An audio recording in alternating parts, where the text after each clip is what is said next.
இன்னைக்கு திமுகவுக்கு இருக்கக்கூடிய மிகப்பெரிய சிக்கல் என்னன்னா, நிறைய கட்சிகள் மாற்றுன்னு சொல்லிட்டு வராங்க. அவங்க எல்லாமே ஏதோ ஒரு வகையில் திராவிட கட்சிகளோட போய் ஐக்கியமாயிடுறாங்க. பட் இப்போ என்டிகேவை அந்த மாதிரி வளர்ச்சி வழி கொண்டு வர முடியல.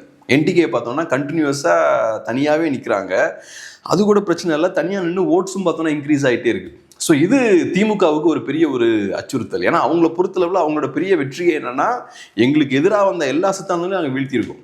தமிழ் தேசியத்தை கையில் எடுத்த எல்லா தலைவர்களும் வீழ்ந்திருக்காங்க. மாப்போசியா இருக்கலாம், ஆதித்தனார் அவர்களாக இருக்கலாம், சம்பத் அவர்களாக இருக்கலாம், எல்லாமே வீழ்ந்திருக்காங்க. ஸோ திராவிடத்தை வீழ்த்தவே முடியாது அப்படின்றது தான் அவங்களோட கிளைம். இப்போ இந்த லாஸ்ட் ஒரு 10 இயர்ஸாக பார்க்கும்போது அவங்களோட இந்த கிளைம் வந்து அடிபட்டிருக்கு.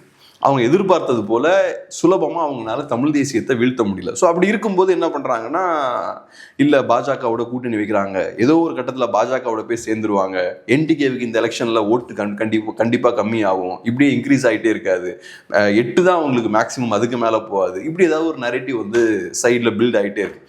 அதெல்லாம் பெரிய உண்மை எதுவும் இருக்கிறதா நான் பார்க்கல.